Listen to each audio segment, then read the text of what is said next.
ઓર્નેટ light jewellery સોફ્ટવેરમાં આપનું સ્વાગત છે. ચાલો આપણે ઓર્નેટ લાઇટને સમજીએ. અહીં મેળવેલી માહિતી દ્વારા આપને ચોક્કસપણે સમજાશે કે ઓર્નેટ લાઇટ એ જ્વેલરીના વ્યવસાયને અનુરૂપ એકાઉન્ટિંગ તથા સ્ટોક મેનેજમેન્ટ માટે ખૂબ જ ઉપયોગી સોફ્ટવેર છે. આ ટ્યુટર આપને વધુમાં વધુ માહિતી મળે તે રીતે તૈયાર કરવામાં આવેલ છે. પહેલી વખત ઉપયોગ કરતી વખતે મેનુના ઓપ્શન જે ક્રમમાં આપેલા છે તે ક્રમમાં જ સમજવાનો પ્રયત્ન કરશો.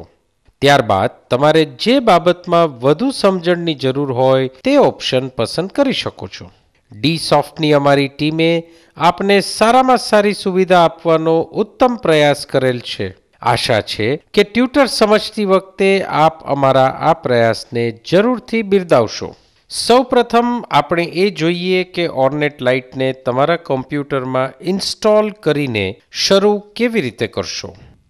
સોફ્ટવેર ઇન્સ્ટોલ કરવા માટે આ સીડીમાંનો ઇન્સ્ટોલ ઓર્નેટ લાઇટ લખેલો ઓપ્શન પસંદ કરો.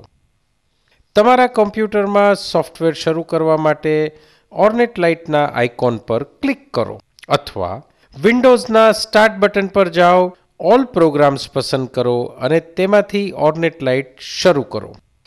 આ સિવાય તમે ડેસ્કટોપ પર રહેલા માય કમ્પ્યુટરને પસંદ કરી તેમાં વોલ્યુમ સી પસંદ કરો તથા ORN લાઇટ નામનું ફોલ્ડર શોધી કાઢો.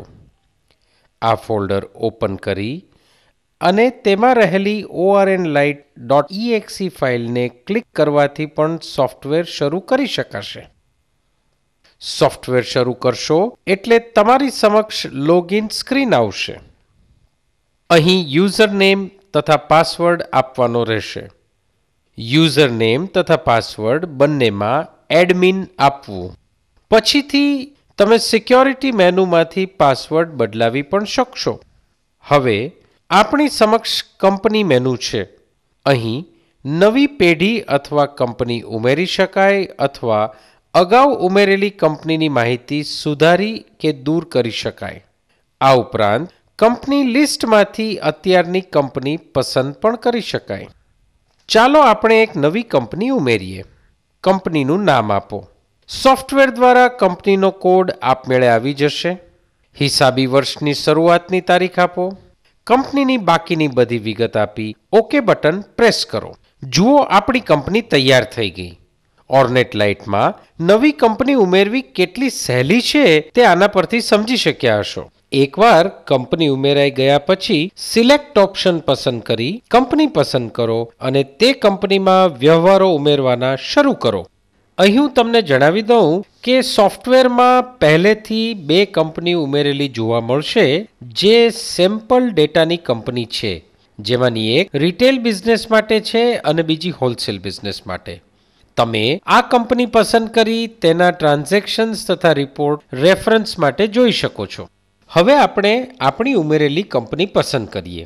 જ્યારે પણ તમે દિવસમાં સૌપ્રથમ વખત આવી કંપની પસંદ કરશો ત્યારે ટુડેઝ રેટ એટલે આજના ભાવ ઉમેરી શકશો. અહીં તમે 24 કેરેટ, 22 કેરેટ, 18 કેરેટ, સિલ્વર વગેરેના વેચાણ તેમજ ખરીદીના ભાવ આપી શકો છો. દિવસ દરમિયાન ભાવની થતી વધઘટને મેનુના F7 ફંક્શન કીના ઓપ્શન દ્વારા તમે સુધારી પણ શકો છો. અહીં ભાવો ઉમેર્યા બાદ વેચાણ અથવા ખરીદીના બિલો બનાવતી વખતે સોફ્ટવેર આ ભાવ આપમેળે પસંદ કરી લેશે. ડેટા એન્ટર કરતી વખતે જરૂર હોય તો તે સુધારી પણ શકાશે. જરૂરી ભાવો ઉમેરાઈ ગયા બાદ એસ્કેપ કી દબાવો અને રેકોર્ડ બટન પસંદ કરો. આ સોફ્ટવેરનું મેઇન મેનુ છે. આ મેનુ 5 વિભાગમાં વહેંચાયેલું છે, જેવા કે ટ્રાન્ઝેક્શન્સ, રિપોર્ટ્સ, પ્રોસેસ, હાઉસકીપિંગ તેમજ એક્ઝિટ. ટ્રાન્ઝેક્શન મેનુ દ્વારા તમે અલગ અલગ પ્રકારની એન્ટ્રીઓ ઉમેરી શકો છો, જેવી કે કારીગર તેમજ પાર્ટીના ઇસ્યુ તથા રિસિપ્ટ, વેચાણ બિલ, ખરીદ બિલ, રોકડ, બેંક તેમજ હવાલાની એન્ટ્રીઓ. સોફ્ટવેરમાં રિપોર્ટ્સ અલગ અલગ વિભાગમાં વહેંચાયેલા છે, જેવા કે રોજબરોજના રિપોર્ટ્સ, એકાઉન્ટને લગતા રિપોર્ટ્સ, સ્ટોકને લગતા રિપોર્ટ્સ, કારીગર તેમજ પાર્ટીને લગતા રિપોર્ટ્સ અને અન્ય રિપોર્ટ્સ. પ્રોસેસ મેનુમાં વર્ષ અંત્યની પ્રોસેસ તેમજ ડેટા મેન્ટેનન્સ માટેની પ્રોસેસ આવેલી છે. હાઉસકીપિંગના મેનુ દ્વારા માસ્ટર ફાઇલો ઉમેરી શકાય છે, જેવી કે એકાઉન્ટ માસ્ટર, પ્રોડક્ટ માસ્ટર તેમજ અધર ચાર્જીસ માસ્ટર. એન્વાયરમેન્ટ સેટિંગના ઓપ્શન દ્વારા સોફ્ટવેરને તમારી જરૂરિયાત મુજબ કસ્ટમાઇઝ પણ કરી શકાય છે. બેકઅપ અને રિસ્ટોરના ઓપ્શન દ્વારા ડેટાની બેકઅપ રાખી શકાય છે તેમજ સિક્યોરિટી ઓપ્શન દ્વારા પાસવર્ડ બદલાવી શકાય છે. તો આ હતી ઓર્નેટ લાઇટ બારામાં પ્રાથમિક માહિતી. હવે આ ટ્યુટરના પ્રોડક્ટ માસ્ટર ઓપ્શન દ્વારા તમે આગળ વધી શકો છો.